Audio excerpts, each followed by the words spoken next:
Hello friends. तो अब हम पढ़ने वाले हैं राजस्थान के भौतिक प्रदेश। ओके, तो राजस्थान के भौतिक प्रदेश स्टार्ट करते हैं। Physical division of Rajasthan. ठीक है, तो पश्चिमी मरुस्थल, इसके अगर भागों की अगर बात करें हम, तो देखो, पहला है पश्चिमी मरुस्थल, दूसरा है अरावली प्रदेश, तीसरा है पूर्वी मैदान एंड फोर्थ है हाड़ौती का पठार। इन सबसे मिलकर बना है अपना राजस्थान। इन सबसे पश्चिमी मरुस्थल यानी डिजिट वाला जो हिस्सा है उससे, अरावली प्रदेश से, पूर्वी मैदान से एंड हाड़ौती का पठार। अब बात करते हैं हम पश्चिमी मरुस्थल की। पश्चिमी मरुस्थल में दो भाग हो गए इसके, शुष्कतम एंड अर्धशुष्क। शुष्कतम वह भाग है जहाँ पर 0 से 25 सेंटीमीटर के बीच में बारिश होती है, एंड अर्धशुष्क वो हिस्सा है पश्चिमी मरुस्थल का जिसमें 25 से 50 सेंटीमीटर के बीच में बारिश होती है। अर्धशुष्क के भी भाग हैं, गग्गर का मैदान, शेखावटी क्षेत्र, नागौरी बेसिन क्षेत्र, लूनी बेसिन क्षेत्र। ओके, हाँ। तो दूसरी बात करते हैं हम अरावली की। अरावली प्रदेश, अरावली प्रदेश है ये वाला, ये देख रहे हैं आप पीछे में, ये अरावली प्रदेश है। एंड जो पश्चिमी मरुस्थल मैंने आपको बताया वो ये वाला क्षेत्र और ये वाला क्षेत्र है।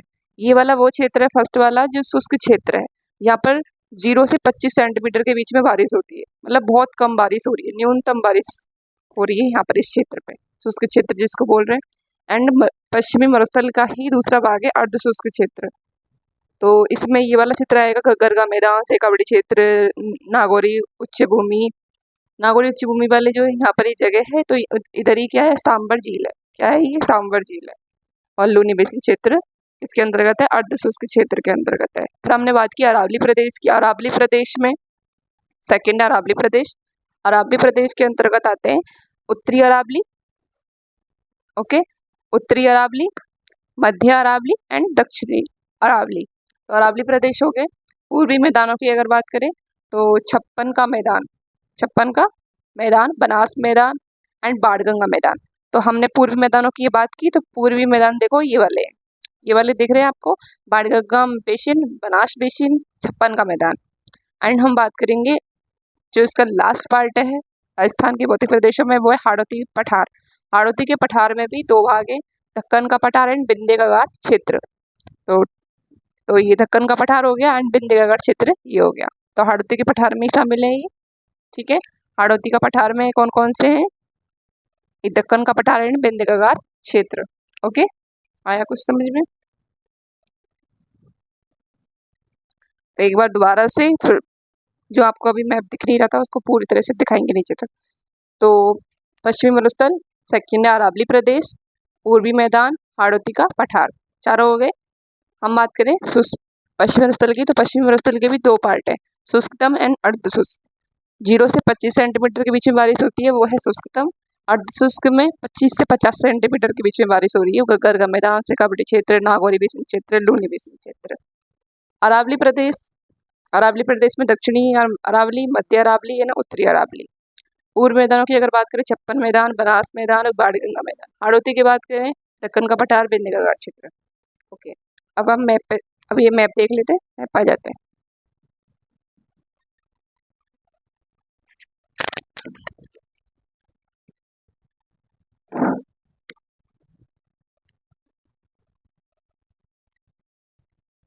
ओके, दिख रहा है आपको? देखिए, हाँ वीडियो ऑन है, यस। तो जिसमें पश्चिमी मरुस्थल की हमने बात की थी, पश्चिमी मरुस्थल के दो पार्ट थे, शुष्कतम एंड अर्धशुष्क। तो शुष्कतम में ये वाला हिस्सा, ये वाला जैसलमेर, बाड़मेर और बालोतरा, मतलब और बाड़मेर, बालोतरा, फलौदी वाला, जोधपुर वाला जो हिस्सा था, ये शुष्क क्षेत्र के अंतर्गत आएगा। और ये देखो, ये त्रिकोण आपको दिख रहा है, इसमें त्रिकोण कैसे बना, तो इस जगह पर पोखरण है जैसलमेर का, इधर फलौदी पड़ता है जोधपुर का, इधर बालोतरा है बाड़मेर का। तो ये इन सबके जो बीच का जो ये ट्राइंगल बन रहा है इन तीनों से, जिसके जो बीच में जो क्षेत्र है ना, वो बालुका मुक्त क्षेत्र है, मतलब यहाँ बालुका नहीं बनते, बिल्कुल भी बालुका नहीं बनते। क्वेश्चन आता है कि कौन सा क्षेत्र है जहाँ पर बालुका नहीं बनते, तो ये पोखरण, फलौदी और बालोतरा के बीच का जो क्षेत्र है, शुष्कतम क्षेत्र, वहाँ पर बालुका नहीं बनते। अब बात करें अर्धशुष्क क्षेत्र की। अर्धशुष्क क्षेत्र में क्या आता है, गग्गर का मैदान। गग्गर का मैदान पता है आपको कहाँ पर है, श्री गंगानगर, हनुमानगढ़ ऊपर, जिसका जो उत्तरी क्षेत्र है, यहाँ पर योद्धे जनजाति रहती थी, मैंने आपको अगले पहले जो फर्स्ट लेक्चर था एंड सेकंड लेक्चर में भी मैंने आपको बताया था कि गग्गर का मैदान कहाँ पर है और गग्गर के मैदान में कौन सी जनजाति रहती थी, उसको योद्धा क्षेत्र क्यों कहा जाता था, सब कुछ बताया उसमें। तो ये गग्गर क्षेत्र, गग्गर का मैदान हो गया। शेखावटी क्षेत्र सिक्कर चूरू झुंझुनू वाला क्षेत्र हो गया। नागौरी उच्च भूमि नागौर वाला क्षेत्र हो गया। यहाँ पर सांबर झील है। लूनी बेसिन क्षेत्र ये जालौर पाली वाला क्षेत्र है, ये वाला, ठीक है। तो यहाँ लूनी बेसिन है, यहाँ लूनी नदी आती है इधर से, ओके। तो इधर वाला, तो इधर से कौन सी नदी आ रही है, ये लूनी नदी आ रही है, ठीक है। तो ये लूनी बेसिन क्षेत्र हो गया। एंड हम बात करें उत्तरी अरावली, अरावली क्षेत्र पे आगे सेकंड है, उत्तरी अरावली वाला प्रदेश पढ़ रहे हैं, ठीक है। तो हम अब अरावली पढ़ रहे हैं। तो अरावली में देखो, अरावली में है उत्तरी अरावली, ऊपर से ऊपर देख रहे हैं नाम, तो ये नॉर्थ वाला साइड तो है, तो ये नॉर्थ यानी उत्तरी अरावली, बीच में पड़ गई मध्य अरावली, लास्ट हिस्सा है इसका दक्षिणी अरावली, ठीक है। उधर जगह नहीं थी इसलिए जो ये नाम थे वो मैंने इधर की साइड लिख दिए, ठीक है। तो ऐसे नहीं है कि इधर से उत्तर लगाएंगे, इधर से उत्तर नहीं लगाएंगे क्योंकि उधर जगह नहीं थी, तो ये नाम इधर लिख दिए। तो उत्तरी अरावली, मध्य अरावली, फिर लास्ट में है दक्षिणी अरावली, ओके। फिर हम बात करते तीसरा पूर्वी मैदान।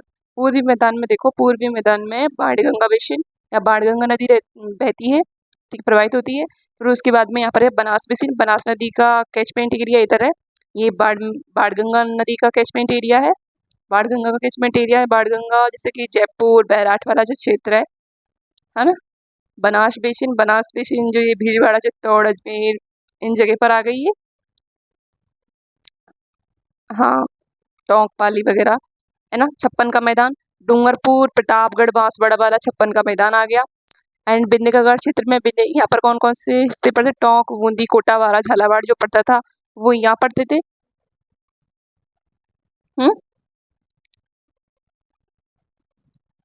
नहीं, ये सॉरी, कोटा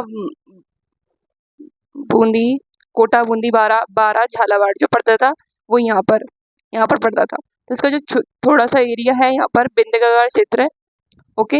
बिंद का गढ़ क्षेत्र में जैसे कि सवाई माधोपुर थोड़ा बहुत हिस्सा आ गया, करौली का आ गया थोड़ा बहुत, ऐसे ही। तो ये, हाँ, तो ये इसके टच में है हाड़ौती क्षेत्र, ये टोटल यहाँ पर ये दक्कन का पठार है और इधर है बिंद का गढ़ क्षेत्र जो कि एमपी से टच में, यहाँ पर एमपी आ गया ना। तो ये विंध्य पर्वतमाला है जो एमपी की है, तो एमपी के टच में है, तो यहाँ पर विंध्य पर्वत क्षेत्र आ गया, तो इसलिए विंध्य का गढ़ क्षेत्र इसको बोल दिया गया है। तो हाड़ौती का जो पार्ट है, फोर्थ राजस्थान जिससे लास्ट पार्ट है इसका, तो इस वाले पार्ट में कौन कौन से दो भाग हैं इसके, दक्कन का पठार एंड विंध्य का गढ़ क्षेत्र। तो दक्कन का पठार एंड विंध्य का गढ़ क्षेत्र आ गया। तो कोटा बूंदी बारा झालावाड़, बूंदी कोटा, सॉरी, बूंदी कोटा बारा और यहाँ पे झालावाड़, तो ये कौन सा क्षेत्र आ गया, हाड़ौती वाला। इसको हाड़ौती बोलते हैं ना, हाड़ा सा सकते हैं, यहाँ पर हाड़ौती क्षेत्र बोल दिया। ये वाला भी इससे टच में ही है, तो ये हाड़ौती के क्षेत्र में ही गिना जाएगा। ये वाला जो क्षेत्र है और ये वाला क्षेत्र दोनों ही हाड़ौती का हिस्सा है, ठीक है ना। तो आपको समझ में आ गया ये, ओके। अब हम, हेलो फ्रेंड्स, तो मैंने आपको अभी ये समझा दिया था ये वाला क्षेत्र, ओके। एक मिनट, तो इसकी एक बार थ्योरी पढ़ लेते हैं, रिजल्ट वगैरह के बारे में, कितना परसेंट है इसका जनसंख्या क्षेत्रफल वगैरह पढ़ लेते हैं। तो राजस्थान की आकृतिक स्वरूप बहुत प्राचीन है, लंबे समय की अपर्दन एवं विक्षेपण प्रक्रियाओं से बने हैं, okay? ये तो आपको पता होगा कि ऐसे नहीं है कल परसों में बन गई, हजारों साल लग जाते हैं, बहुत पुराने हैं ये सब। अरावली पर्वत हुआ, इसका शुष्कतम क्षेत्र हुआ, या फिर कोई भी मैदानी क्षेत्र हुआ, या फिर कोई भी पठारी क्षेत्र हुआ, ओके। तो अरावली पर्वतमाला राजस्थान के मध्य से होकर गुजरती है, बिल्कुल बीचों बीच में से गुजर रही है, देखो आपको भी बताया था मैंने। एक मिनट, ये दिख रहा है, दिख रहा है कि इसमें दिख रहा है, एक मिनट, दिख तो रहा है,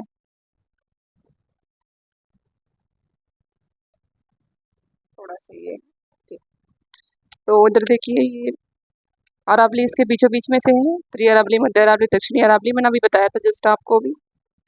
तो अरावली पर्वतमाला राजस्थान के मध्य से होकर गुजरती है, मोटे तौर पर राजस्थान के दो भागों में बांट देती है, राजस्थान को दो भागों में बांट दिया, ये इधर हो गया, ये वाला इससे इधर हो गए, ये वाला इससे इधर हो गए, ओके। तो इसको चार, अध्ययन की दृष्टि से राजस्थान को चार भौतिक प्रदेशों में बांटा गया है। क्वेश्चन आता है कितने भागों में बांटा गया है भौतिक प्रदेशों के आधार पर, तो ये 4 भागों में बांट दिया है। कौन कौन से हैं? पश्चिमी मरुस्थलीय प्रदेश, अरावली पर्वतीय प्रदेश, पूर्वी मैदानी प्रदेश, दक्षिणी पूर्वी पठारी प्रदेश। अभी बताया था मैंने आपको चारों भाग। ये दक्षिणी पूर्वी पठारी प्रदेश जो है, ये दोनों भी बताया था, ये हाड़ौती वाला क्षेत्र ही है। ओके, ज़्यादा कंफ्यूज करने की जरूरत नहीं है, आपको कंफ्यूज होने की जरूरत नहीं है, सॉरी। तो हाड़ौती वाला क्षेत्र है, क्योंकि दक्षिण में ही पड़ता है। ये देखो दक्षिण में ही आ रहा है ना, ये दक्कन का पठार या बिंदिका घाट क्षेत्र। तो दक्षिण पूर्वी कहो, हाड़ौती कहो, या दक्कन का पठार को, या बिंदिका घाट क्षेत्र को, कुछ भी कहो इससे। एंड डेजर्ट की अगर बात करते हैं, डेजर्ट में 12 डिस्ट्रिक्ट हैं। इसके अंदर 12 डिस्ट्रिक्ट डेजर्ट इलाके के आते हैं। ठीक है ना, पता है आपको, बाड़मेर, जैसलमेर, जोधपुर, नागौर, है ना, तो डेजर्ट वाले हिस्से हैं। पॉपुलेशन अगर डेजर्ट की थार मरुस्थल की अगर देखी जाए डेजर्ट वाले, तो उसमें 40% है, एरियाज का 60% है, 61% है। एंड यहाँ पर अगर बारिश की अगर बात की जाए तो वो 20 से 50 सेंटीमीटर के बीच में बारिश होती है। बात करते हैं फर्स्ट थार का मरुस्थल, भारत का विशाल मरुस्थल है। भारत एवं पाकिस्तान में फैलाव, एरिया लगभग कितना है? 2.5 लाख किलोमीटर स्क्वायर है इसका, थार के मरुस्थल का। भारत का, अगर भारत में अगर डेजर्ट की अगर बात करें तो 85% आ रहा है, एंड पाकिस्तान में अगर डेजर्ट की बात करें तो 15% है। ठीक है, सबसे ज़्यादा हिस्सा थार मरुस्थल का भारत के अंदर है, और पाकिस्तान के अंदर 15% यानी कम है, इससे भारत से कम है। तो राजस्थान, पंजाब, हरियाणा, गुजरात में है इसका विस्तार। थार मरुस्थल का पता है, राजस्थान में भी थोड़ा बहुत से इसमें भी है, हरियाणा में, गुजरात में फैला हुआ है। तो विश्व में सर्वाधिक घनी आबादी मरुस्थल है, क्योंकि इंडिया डेजर्ट की कुछ कंडीशन फेवरेबल है। ओके, अलग अलग दिशा में पाया जाता है, अलग अलग सिचुएशंस में ये, कहीं शुष्कतम है, कहीं अर्ध शुष्क है, कहीं मैदानी क्षेत्र है, तो कहीं हाड़ पठार बने हुए हैं। सर्वाधिक जैव विविधता दिख रहा है इसमें, देखना एक बार। सर्वाधिक जैव विविधता, हाईएस्ट बायोडाइवर्सिटी, ठीक है ना, हाईएस्ट बायोडाइवर्सिटी वाला जो क्षेत्र है अपना राजस्थान है। ढलान की अगर बात की जाए तो पूरब से पश्चिम की ओर है, पूरब से पश्चिम की ओर है। अभी जो मैंने आपको ये बताया था, 1 मिनट, हाँ, तो ये पॉपुलेशन अगर 40% है, एरिया 61% है, रैन 20 से 50 सेंटीमीटर के बीच में होती है। ओके, थार मरुस्थल के बारे में ही था ये। ओके, ढलान की अगर बात करें तो इसकी जो ढलान है, स्लोप जो बनी हुई है, वो पूरब से पश्चिम की ओर है। ठीक है, पूरब से पश्चिम की ओर है। इसको जूम करते हैं थोड़ा,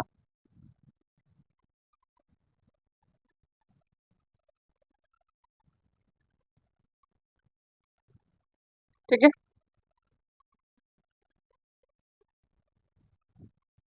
दिख भी रहा है, नहीं दिख रहा? तो उसकी जो ढलान है पूरब से पश्चिम की ओर है, एंड उत्तर से दक्षिण की ओर है। देखो पूरब से पश्चिम की ओर है इसकी ढलान जो है। सर्वाधिक जैव विविधता वाला है, ढलान पूरब से पश्चिम की ओर। अपने पूरब, इसकी जो ढलान है ना, वो यहाँ से और ये से, पूरब से पश्चिम की ओर एंड उत्तर से दक्षिण की ओर है। पूरब से पश्चिम की ओर एंड उत्तर से दक्षिण की ओर है। ओके, ध्यान रखना। तो स्लोप कैसी अपने इसकी राजस्थान की? पूरब से पश्चिम, उत्तर से दक्षिण। राजस्थान का पश्चिमी मरुस्थलीय क्षेत्र का जो विस्तार है वो 12 जिलों में, अभी बताया था मैंने जस्ट कि राजस्थान के पश्चिमी मरुस्थलीय क्षेत्र है, उसका जो विस्तार है 12 जिलों में है। क्षेत्रफल कितना है? 1,75,000 किलोमीटर स्क्वायर डेजर्ट इलाके का। ठीक है ना, तो राजस्थान का 2/3 भाग यानी 61% है। क्षेत्रफल कितना है? 61%। देखो क्षेत्रफल अगर इसको इसमें निकालेंगे तो 1,75,000 किलोमीटर स्क्वायर है, अगर इसको परसेंटेज में निकालेंगे तो 61% आएगा। डेजर्ट उत्तर से दक्षिण तक कितना है? अभी बताया था कि इसका जो स्लोप बना हुआ है वो उत्तर से दक्षिण एंड पूर्व से पश्चिम की ओर है। तो उत्तर से दक्षिण की ओर कितना किलोमीटर में है? 640। कितना है? 640। एंड पूर्व से पश्चिम में 300 किलोमीटर। जनसंख्या की अगर बात करी जाए तो 40% जनसंख्या रहती है डेजर्ट में, एंड वर्षा होती है 0 से 50%, 50 सेंटीमीटर, सॉरी, 0 से 50 सेंटीमीटर। वनस्पति की अगर बात करी जाए तो यहाँ मरुद्भिद यानी मतलब कि जैसे ये होते हैं ना कैक्टस वगैरह से, तो मरुद्भिद पाई जाती है वनस्पति यहाँ पर। एंड मिट्टी यहाँ पर रेतीली है, पौधे छोटे वाले मिट्टी जो कटीले कटीले से उगते हैं ना, नागफनी वगैरह। हाँ, तो ये देखो नागफनी है इसका उदाहरण। ओके, तो मरुस्थलीय पश्चिम मरुस्थल की उत्पत्ति ओरिजिन कैसे होता है? टेथिस सागर के अवसादों से मानी जाती है। फर्स्ट लेक्चर में बताया था कि डेजर्ट कैसे बना था। टेथिस सागर से उत्पत्ति हुई है पश्चिम मरुस्थल की। टेथिस सागर की अवसाद से मानी जाती है। इसके प्रमाण निम्नलिखित हैं। पेट्रोलियम के भंडार, खारे पानी की झीलें। पेट्रोलियम का निर्माण समुद्री जीवाश्मों से हुआ है। पता है आपको समुद्रों में कि बहुत सारे जीव पाए जाते हैं। जब थोड़ा सा जो हिस्सा था टेथिस सागर का जब सूखने लग गया तो वहाँ पर जो जीव थे वो मर गए। तो जो जीव मर गए, ठीक है ना, तो जैसे कि परत पे परत जमती चली जाती है, लाखों वर्षों हो जाते हैं। जब वो जमीन के अंदर दबने लग जाते हैं तो उनसे क्या बनते हैं? खनिज बन जाता है, पेट्रोल बन जाता है, ये वाली चीज़ें बनती हैं। अलग अलग प्रकार के तत्व धातुएं बन निकल के आती हैं, तो पेट्रोल के भंडार मिले हैं वहाँ से। इसका साक्ष्य है कि वहाँ पर मतलब बहुत सारे जीव रहे होंगे। और जीव कैसे रहे होंगे? जब वहाँ पर कोई समुद्र रहा हो, कोई बड़ा महासागर रहा हो, तभी हो सकते हैं जीव। बिना ऐसी चीज़ के हो ही नहीं सकता वहाँ पर कोई ऐसी जीव, ठीक है ना। तो उन जीवों के मरने की वजह से ही पेट्रोल के भंडार मिले हैं। तो इसका मतलब है कि जो राजस्थान है उसका जो डेजर्ट वाला हिस्सा है, उसका जो उत्पत्ति है, उसके जो ओरिजिन हुआ है वो टेथिस सागर से हुआ है। खारे पानी की झीलें वहाँ मिली हैं। खारे पानी का पता है, समुद्र जैसे ये महासागर वगैरह होते हैं, ओशियन होते हैं, उसमें जो पानी होता है वो खारा होता है। इसका मतलब इन दोनों की वजह से ये हमको ऐसा पता लगता है, ऐसे तथ्य मिलते हैं कि यहाँ पर किसी सागर से, और सागर यहाँ पर टेथिस सागर ही था। तो इसकी उत्पत्ति टेथिस सागर से हुई है। एक तो जीव कहाँ रहते हैं? समुद्र में, उनके बनने से पेट्रोल बना। एंड जो खारा पानी होता है वो भी महासागरों ओशन में पाया जाता है। तो सॉल्ट वाटर लेक्स से टेथिस सागर के अवशेष मिले हैं। ओके, झीलें मिली हैं यहाँ पर। तो माइक्रोसिस चट्टानें वाला दिख रहा है। ओके, इतना दिख रहा था कि तो यहाँ पर पेट्रोल के भंडार अभी बता दिया था, दिख रहा था जब से नहीं।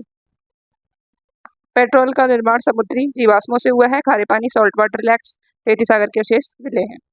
ओके, बात करें माइक्रोसिस्ट चट्टानों की, तो थार के मरुस्थल में माइक्रोसिस्ट चट्टानें मिलती हैं, जबकि सहारा में नहीं। यानी सारा जो अफ्रीका वाला क्षेत्र है उसमें सहारा मरुस्थल है, ठीक है ना। अपने राजस्थान में नहीं है सारा डेजर्ट अफ्रीका कंट्री, जो अफ्रीका है, अफ्रीका जो महाद्वीप है, सॉरी, ठीक है ना, वहाँ है। अफ्रीका महाद्वीप में ही है सहारा डेजर्ट। कौन सा डेजर्ट है? Sahara desert. ओके, थार के मरुस्थल में माइक्रोसिस्ट चट्टानें मिलती हैं, जबकि सहारा में नहीं मिलती। कुलदरागाम जो कि जैसलमेर में है, वहाँ प्लास्टोसीन कला एंड के मत्स्य यानी फिश प्राप्त हुई है, अतः यहाँ पर समुद्री भाग रहा होगा। कुलदरा गांव है ना, ये कुलदरा गांव, तो वहाँ प्लास्टोसीन काल का मतलब कि फिश मिली है, वहाँ पर उसके अवशेष मिले हैं कुछ, तो उससे पता लगता है कि यहाँ पर समुद्री भाग रहा होगा। हाँ, मतलब बहुत सारी चीज़ें हैं, जैसे कि पेट्रोल मिल रहा है, खारे पानी की झीलें मिल रही हैं, सागर से निर्माण हो रहा है, चट्टानें मिल रही हैं, है ना। तो अफ्रीका वाले क्षेत्र में तो है नहीं, अपने राजस्थान के अंदर है। तो जो ये टेथिस सागर की मतलब इसे पता लगाया जा रहा है कि समुद्र का यानी ओशियन का हिस्सा रहा है, इससे इसका ओरिजिन हुआ है। कुलदरा गांव में, वो जैसलमेर में, इसमें प्लास्टोसीन काल मतलब बहुत पुराना काल था, तब उस समय मत्स्य यानी फिश प्राप्त हुई है, अतः यहाँ समुद्री भाग रहा होगा। फिश पानी में ही रहती है। आकल गांव जो कि जैसलमेर का है, यहाँ स्थित लकड़ी के जीवाश्म 8 करोड़ वर्ष प्राचीन हैं, वो 8 करोड़ वर्ष पुराने हैं। आकल गांव जैसलमेर में लकड़ी के अवशेष मिले जो कि 8 करोड़ वर्ष पुराने हैं, अतः निश्चित रूप से प्रारंभ में मरुस्थलीय क्षेत्र नहीं था। इसका मतलब इसमें पहले कोई डेजर्ट नहीं था, पहले डेजर्ट नहीं था यहाँ पर। तो गोंडवाना क्रम में चट्टान की उपस्थिति देखते हैं कि गोंडवाना क्रम से चट्टानों की उपस्थिति कैसे हुई। 56 की पहाड़ियाँ, लिग्नाइट भंडार गोंडवाना क्रम की चट्टानें हैं, जो प्रमाणित करती हैं कि प्रारंभ में यहाँ मरुस्थल नहीं था। 56 की पहाड़ियाँ, 56 का मैदान मैंने अभी बताया था, बाणगंगा मैदान, फिर बताया था बनास बेसिन क्षेत्र का मैदान, बनास बेसिन 56 का मैदान, ठीक है ना। 56 का मैदान यही है, 56 बेसिन क्षेत्र पर ही, ठीक है। तो गोंडवाना क्रम की चट्टानों पर से 56 की पहाड़ियाँ, लिग्नाइट के भंडार गोंडवाना क्रम की चट्टानें हैं। थार के मरुस्थल का महत्व, थार के मरुस्थल का महत्व क्या है? तो for India, sorry for world यानी संसार के लिए क्या महत्व है वो थार के मरुस्थल का? थार डेजर्ट का, एंड इंडिया के लिए क्या महत्व है एंड राजस्थान के लिए क्या महत्व है। तो थार डेजर्ट का हम महत्व देखते हैं संसार के लिए, फॉर वर्ल्ड। तो विश्व शक्ति ग्रह, सर्वाधिक सौर ऊर्जा उत्पादन संभावना। सेकंड है सर्वाधिक जैव विविधता वाला मरुस्थल है, सर्वाधिक जनघनत्व विश्व में है। फॉर इंडिया के लिए बात करते हैं, सर्वाधिक पेट्रोलियम के भंडार यहाँ मिले हैं। एंड सेकंड, ग्रीष्म ऋतु में निम्न वायु दाब गर्त विकसित कर, ठीक है ना। तो ग्रीष्म निम्न वायु दाब है यहाँ पर भारतीय मानसून को नियमित करता है, जो कि मानसून को एक बैलेंस बनाए रखता है, ठीक है ना। पेट्रोल के भंडार भी मिले हैं, तो ये इंडिया के लिए इसका महत्व है। एंड राजस्थान के लिए क्या महत्व है, सबसे बड़ा ऊर्जा उत्पादन एवं भंडार क्षेत्र है, अत्यधिक खनिजों यानी नॉन मेटेलिक मिनरल्स यानी के विशाल भंडार मिले हैं। एंड इंदिरा गांधी नहर एवं नर्मदा नहर के कारण कृषि क्षेत्र में बढ़ोतरी हुई है। ये इंदिरा गांधी नहर परियोजना है, इसका नाम IGNP है ना, एवं नर्मदा नहर के कारण कृषि क्षेत्र में बढ़ोतरी हुई है, ठीक है। तो फॉर वर्ल्ड, पहले मैंने वर्ल्ड बोल दिया था, तो ये वर्ल्ड लिखा हुआ है, संसार के लिए क्या महत्व है, इंडिया के लिए क्या महत्व है एंड राजस्थान के लिए क्या महत्व है। तो देखो, विश्व शक्ति ग्रह इसको बोला जा रहा है संसार के महत्व से। एंड इंडिया सर्वाधिक पेट्रोलियम के भंडार मिले हैं, तो राजस्थान मतलब इंडिया के लिए महत्व करता। एंड राजस्थान में किस तरह से महत्व रखता है, तो ये ऊर्जा का उत्पादन एवं भंडारण क्षेत्र वही है, सेम शक्ति ग्रह, यहाँ पेट्रोल भंडार मिले हैं, ऊर्जा का क्षेत्र बस, हाँ यही है इसका। अत्यधिक जैव विविधता यहाँ पर मिलती है।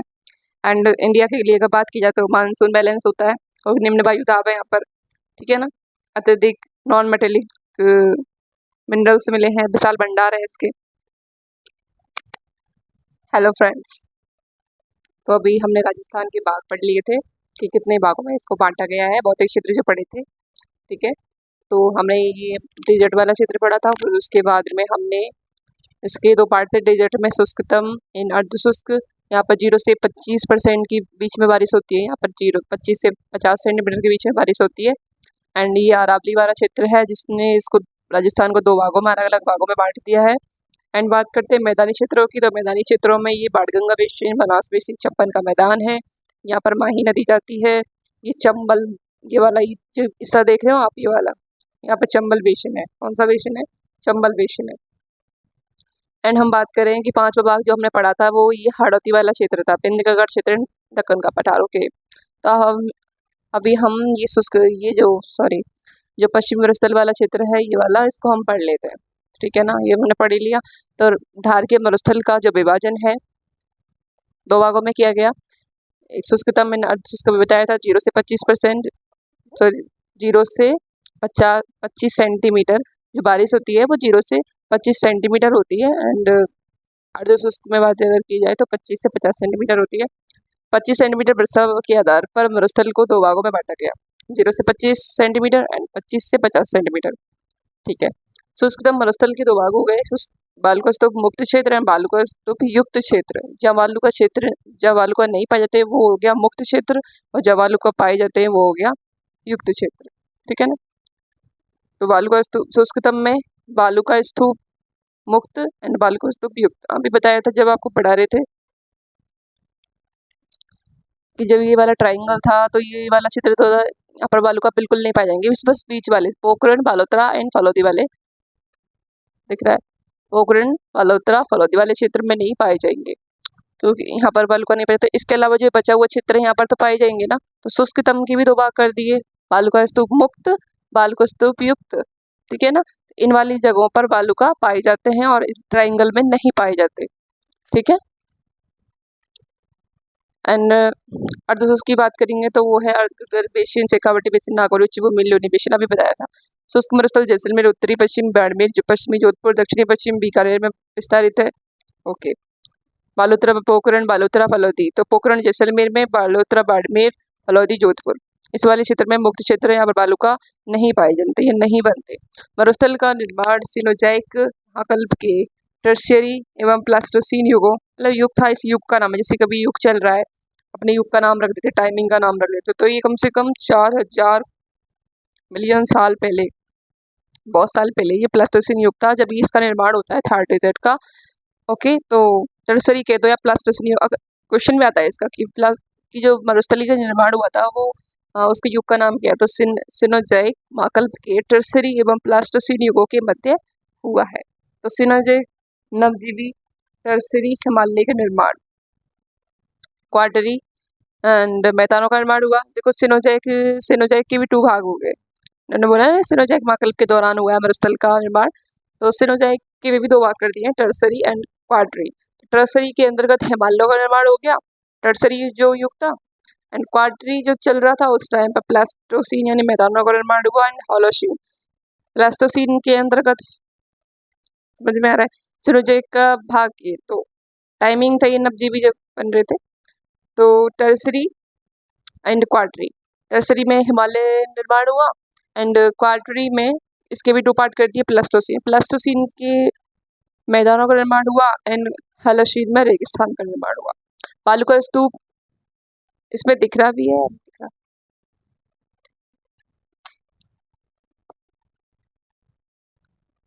तो दोबारा बताते हैं, देखो मरुस्थल का निर्माण सिनोजैक महाकल्प के टर्सरी प्लास्टोसिन युगों के मध्य हुआ, सिनोजैक के मध्य हुए बता रहा है ये।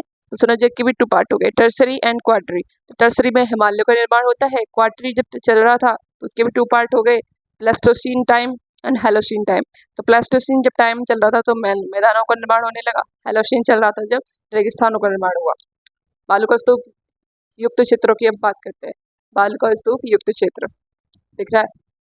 ओके, ये पोखरण फलोदी एवं बालोतरा के मध्य में 300 मीटर से अधिक ऊंचाई पर स्थित है, ठीक है ना। बालू का स्तूप मुक्त क्षेत्र, जो ये मुक्त क्षेत्र में बताया था कि यहाँ पर बालूका नहीं बन रहे, यहाँ पर बालूका नहीं बन रहे।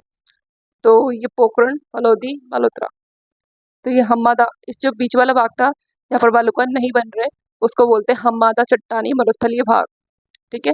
और यहाँ पर कौन सी पहाड़ियाँ पाई जाती है, देखो ये वाली पहाड़ियाँ हैं, यहाँ पर ये पहाड़ियाँ हैं इसके साइड में, पोखरण और बालोतरा के इधर की साइड में पश्चिमी भाग में यहाँ पर मगरा की पहाड़ियों के अवशिष्ट मिले हैं।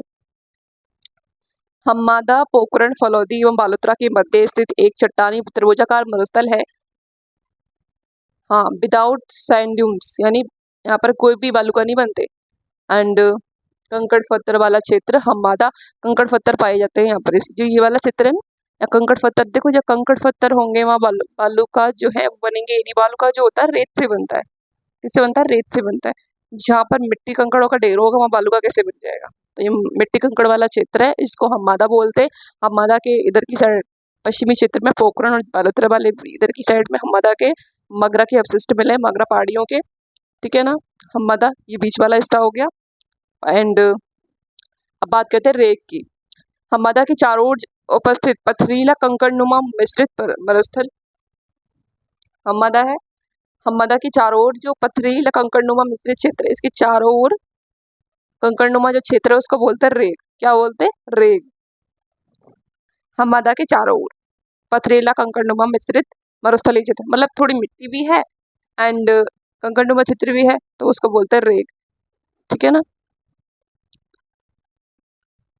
और यहाँ पर जो हम्मादा है यहाँ पर सैंड नहीं बन रहे, सैंड तो खैर ये रेग में भी नहीं बनते, ये भी मतलब एक तरह से हम्मादा का ही रूप है, हाँ। पथरीला कंकड़नुमा क्षेत्र रेग बोलते हैं। सीज किसको कहते हैं, ये हम्मादा में उपस्थित, सॉरी, ये हम्मादा में स्थापित अधिकतम और ऊर्जा सोलर एनर्जी, एक मिनट, दिख रहा है या नहीं दिख रहा, कैमरे का और पता नहीं रहता, दिख तो रहा है, त्रिकुट की पहाड़ी कहलाता है, तक दिख रहा है यहाँ तक, ओके, दिख रहा है आपको, इसका मतलब सीज, ये हम्मादा में स्थापित अधिकतम सौर ऊर्जा सोलर एनर्जी इंटरप्राइजेस जोन, सीज बोलते हैं। मतलब जो हम्मादा है ना, ये हम्मादा, इसको ही सीज बोलते हैं। सीज के बोलते हैं, इस जो बीच वाला क्षेत्र है इसको हम्मादा, आप बोल रहे हो कि हम्मादा कोई सीज बोल रहे हैं, क्यों बोल रहे हैं, क्योंकि सोलर एनर्जी एंटरप्राइजेज जोन है एक तरह से, तो सोलर एनर्जी अधिकतम सौर ऊर्जा उत्पादन की वजह से ही इसको सीज क्षेत्र बोल देता है। यही हम्मादा, यहाँ बालूका नहीं बन रहे, ठीक है ना। कंकड़नुमा इसके चारों ओर, अगर ये तो बीच का देखो, ये हम्मादा हो गया, या बालूका नहीं बनते, आप क्या समझ रहे, इसके चारों कंकड़नुमा क्षेत्र क्या हो गया, रेग, कंकड़ कंकड़ पत्थर आ गए, रेग हो गया। इसकी जो यही हिस्सा है यहाँ पर सबसे ज्यादा सौर ऊर्जा का उत्पादन हो रहा है, इसलिए इसको क्या बोल देंगे, सीज। क्या हो गया, सीज। दिख रहा था सीज वगैरह, ओके दिख रहा है, सीज क्षेत्र। ओके, मगरा, मगरा की पहाड़ियां आपको बता दी, ये बालोतरा और पोखरण, पोखरण के मध्य स्थित। बालोतरा कहाँ है, बाड़मेर में, पोखरण कहाँ पर है, जैसलमेर के मध्य स्थित। अवशिष्ट पहाड़ियां मगरा की पहाड़ियां है। त्रिकूट पहाड़ी, मगरा की अवशिष्ट पहाड़ी पर 1155 ईस्वी में राव जैसल के द्वारा जैसलमेर दुर्ग स्थापित किया गया। इससे पहले यहाँ स्थित नगर बल्ल कहलाता था। पता है आपको कि जब जैसलमेर में बताया थी तो उसने बताया था कि बल्ल प्रदेश क्या है, मांड कहाँ है। तो मांड के चारों ओर वाला क्षेत्र, एक क्षेत्र था मांड जैसलमेर के अंतर्गत, तो उस मांड के चारों ओर का जो क्षेत्र था वो था वल्ल प्रदेश। क्या था, वल्ल प्रदेश। तो मगरा की त्रिकुट पहाड़ियां 1155 ईस्वी में राव जैसल के द्वारा जैसलमेर स्थापित किया गया। जैसलमेर किसने बसाया, राव जैसल के द्वारा। इससे पहले स्थित नगर बल्ल, इससे पहले जैसलमेर से पहले इसका नाम क्या था, तो बल्ल प्रदेश कहते थे इसको, जैसलमेर नहीं बोलते थे, बल्ल प्रदेश बोलते थे। ठीक है, जैसलमेर किसने स्थापित किया, राव जैसल ने। किस, कब, त्रिकूट पहाड़ी पर, कौन सी पहाड़ी पर है, जैसलमेर राव जैसल ने स्थापित किया। कौन सी पहाड़ी पर, मगरा की पहाड़ी पर, मगरा की त्रिकूट पहाड़ी पर। कब किया, 1155 ईस्वी में। एंड पहले क्या बोलते थे इस नगर को, बल्ल प्रदेश। ठीक है, मांड। अब देखो मांड का नाम आ गया, दिख रहा है, मांड। ओके, तो बल्ल जैसलमेर के चारों ओर का जो क्षेत्र है, मांड जाति का निवासी, मांड जाति रहती थी, इसलिए यहाँ पर मांड एक तरह से मुस्लिम जाति थी। लैटिसरीज, यहाँ पर ट्राइसिक आंतरिक अपसादी चट्टानों का जमाव है। यह एक भूगर्भीय जल पट्टी है। जैसलमेर, पोखरण, मोहनगढ़, ओके, इस क्षेत्र में शेवन घास होती है। स्थानीय नाम इसका लिलोन पाई जाती है। स्थानीय इसका नाम क्या है, लिलोन। क्या है इसका नाम, लिलोन।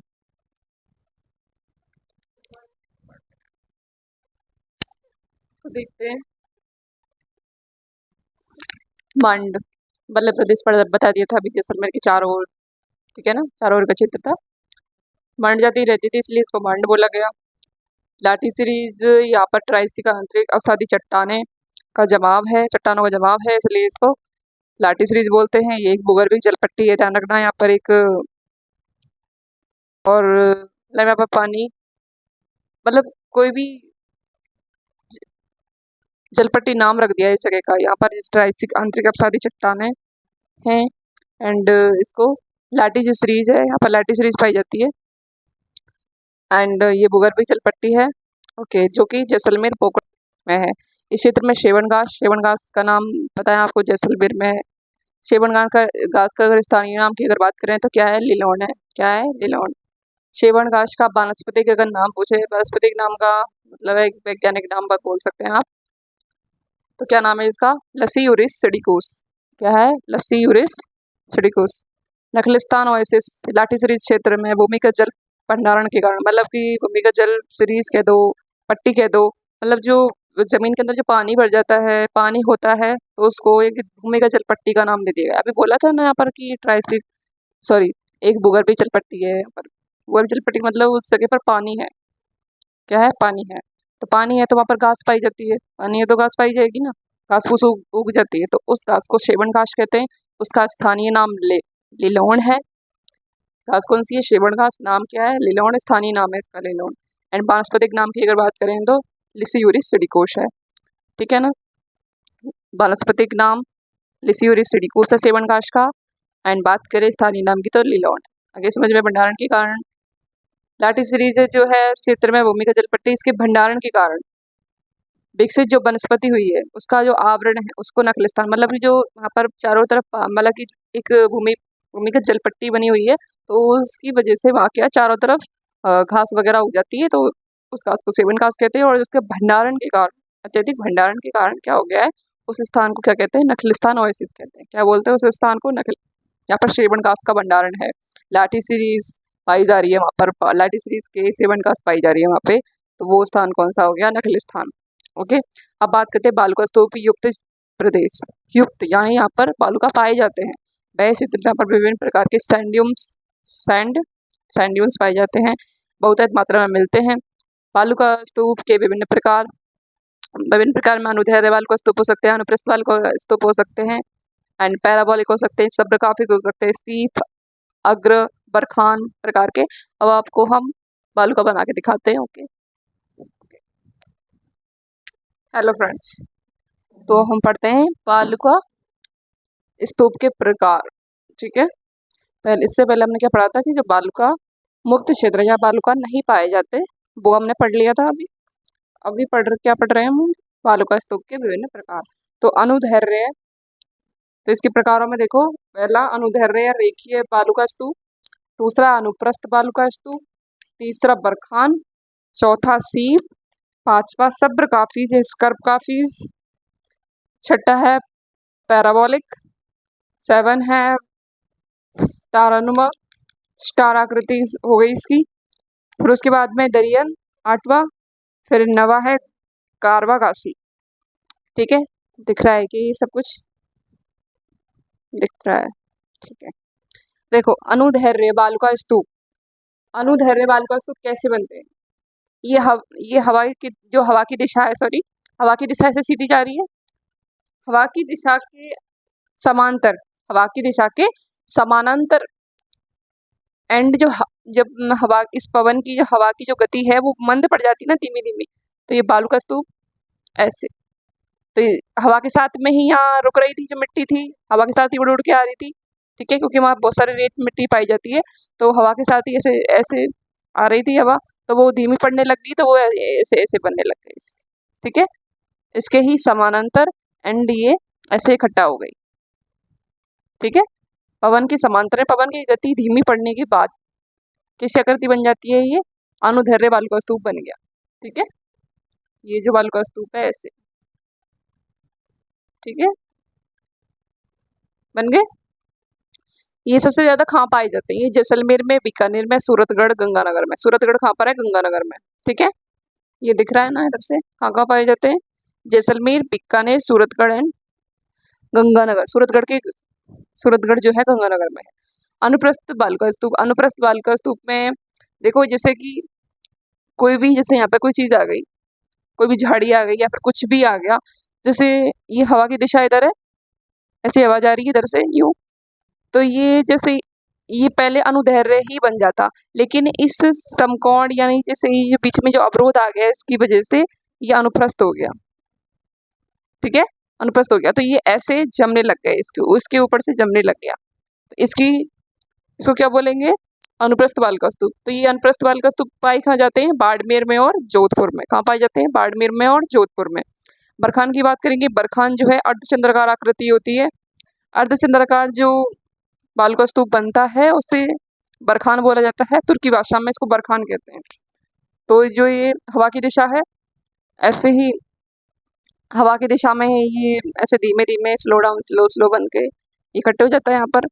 ठीक है, तो सबसे ज्यादा कैसे कहाँ पाए जाते हैं? ये मंथा नदी, सिक्कर में एंड भालेरी गांव, चूरू में बरखान पाए जाते हैं। क्वेश्चन आएगा कि बरखान सबसे ज्यादा कहाँ पर है? तो बरखान है मंथा नदी, सिक्कर एंड भालेरी गांव, चूरू में।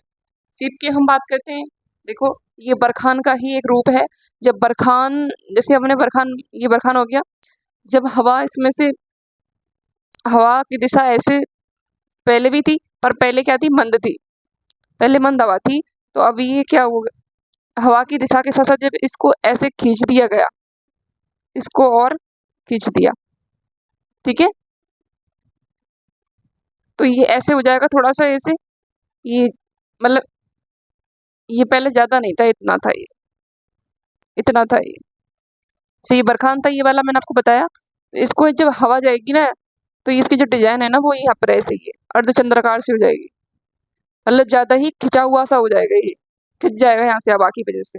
तो इसका जो बरखान वाला रूप है वही सीप होता है वैसे, लेकिन इसको थोड़ा खींचने की वजह, खिंचाव की वजह से, और जो ये सीप होता है ना ये अनुदैर्ध्य होता है। ठीक है, ये क्या होता है? अनुदैर्ध्य होता है। हाँ, सीप अनुदैर्ध्य होता है और बरखान अनुप्रस्थ में आता है। ठीक है ना, बरखान कैसा होता है? अनुप्रस्थ, और ये सीप कैसा हो जाएगा? हवा के खिंचाव की वजह से अनुदैर्ध्य। जिधर हवा चल रही थी, अनुदैर्ध्य कैसे हुआ? कि जिस तरफ हवा चल रही थी उसी के खिंचाव से ये उधर ही उधर ही इसकी साइड हो गई, मतलब ये ज़्यादा ही इसका सी शेप हो गया। ओके, सब्र काफिज, स्कर्व काफिज की बात करेंगे। सब्र काफिज में जैसे कि झाड़ी आ गई, तो इस झाड़ी जैसे पहले यहाँ पर ये अनप्रस्थ वाला बालू का स्तूप बना था, ऐसे ही सब्र काफिज और ये, तो इसके बीच में कोई झाड़ी आ गई, तो झाड़ी आ गई तो यहाँ पर एक क्या बन गया, ये मिट्टी धीरे धीरे धीरे धीरे ऐसे इकट्ठी हो जाएगी झाड़ी पर, झाड़ी के एक कोने में इकट्ठी हो जाएगी, तो ये इसको कहते हैं सब्र काफिज एंड बालू का।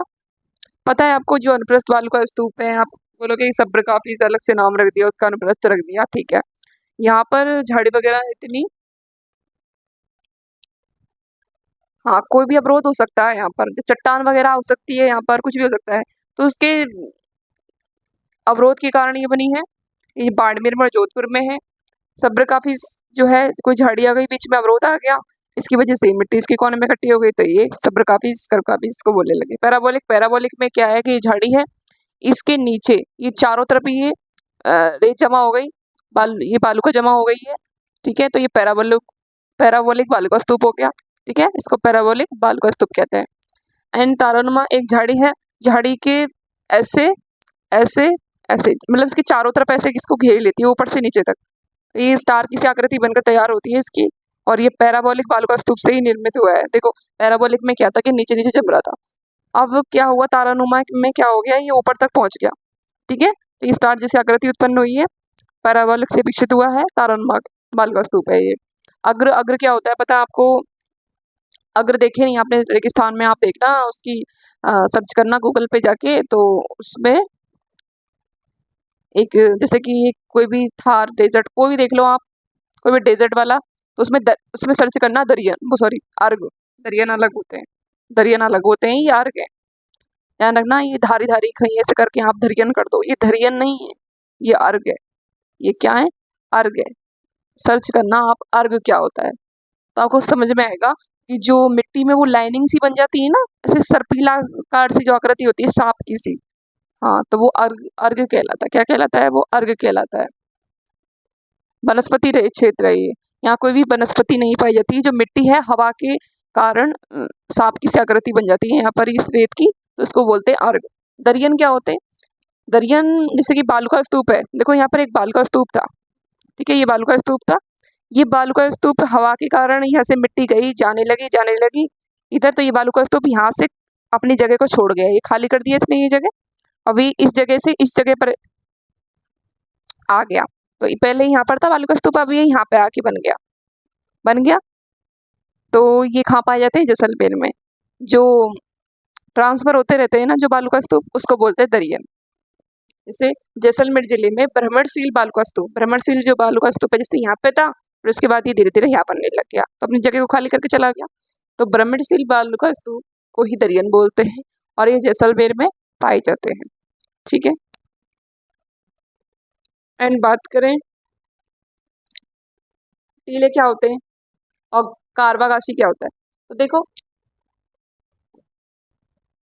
दिख रहा है ना सब कुछ, ओके। देखो टीले, जो ये बना हुआ है, इसका जो उठा हुआ भाग है, ये वाला उठा हुआ भाग है ना, तो ये टीला हो गया, और इसका ये वाला हिस्सा, ये वाला हिस्सा, ये क्या हो गया? दौरे। तो ये उठा हुआ भाग हो गया टीला, और ये हो गया दौरे। तो जब इसके बीच में से कोई रास्ता बन गया है ना, तो उसको बोलते हैं कारवागासी। क्या बोलते हैं उस रास्ते को? कारवागासी, कारवा या गासी, ठीक है, कारवा या गासी बोलते हैं, ठीक है। देखो मैंने इसमें इधर बना रखा है, ये रास्ता बन गया इधर, तो ये हो गया कारवा गासी, ठीक है, ओके। देखो कुछ इंपॉर्टेंट पॉइंट्स की बात कर लेते हैं, ओके। तो क्योंकि जब हम रेगिस्तान की, अगर थार की बात की है, थार मरुस्थल की, तो उस समय क्या होता है, जैसे कि बारिश होती है ना उस टाइम पे, तो कई जगह ऐसी हैं कि वहाँ पर मतलब जो नदियाँ प्रवाहित होती हैं, जैसे गंगा नदी वगैरह है जो श्री गंगानगर हनुमानगढ़ से आ रही है, तो जैसे कि अभी बारिश हो गई है, मान के चलो कोई क्षेत्र है वहीं पे, शुष्क क्षेत्र वगैरह, उस क्षेत्र पर जहाँ पर बालू का वगैरह बनते हैं, तो उनके अंतर्गत ये मरुस्थलीय क्षेत्र में आते हैं कि किस तरह से यहाँ पर, कि इस क्षेत्र में प्लाया क्या क्या चीज़ है, बजादा किसे कहते हैं, बालसन क्या होता है यहाँ पे, तो इस क्षेत्र के अंतर्गत ये कुछ नाम है जिसको हमने पढ़ना है। तो बारिश जब होती है, जैसे मान के चलो यहाँ बारिश हो गई, तो जब बारिश हो गई या फिर कोई नदी आ रही है ना, तो बारिश हो गई तो नदी अपने बहाव के कारण क्या आती है, नदी आ गई यहाँ पे। तो यहाँ पर वो कुछ कंकड़ पत्थर लेके आते हैं, या फिर बारिश जोर से हो गई तो वो भी कुछ पानी के द्वारा, मतलब यहाँ पर जो एक कंकड़ पत्थर आके इकट्ठा हो गए इधर, एक कंकड़ पत्थर आके इकट्ठा हो गए इधर, ठीक है। यहाँ पे इकट्ठा हो गई, यहीं कहीं जम जाएंगे, थोड़ा बहुत पानी धीरे धीरे धीरे धीरे करके इधर आ जाएगा, तो ये जगह पर पानी का जमाव हो जाएगा। तो जब यहाँ पर ये पानी जम जाएगा, इकट्ठा हो जाएगा इधर, तो जब यहाँ पर ये कंकड़ पत्थर लेके आए थे, यहाँ पे जम गए कंकड़ पत्थर, तो इस कंकड़ पत्थर को क्या बोला जाने लगा, इस क्षेत्र को बजादा। तो इस कंकड़ पत्थर जहाँ पे जमा हुए हैं उस क्षेत्र को बोलते हैं बजादा। तो कंकड़ पत्थर का जमाव हुआ है उसे बोलते हैं बजादा।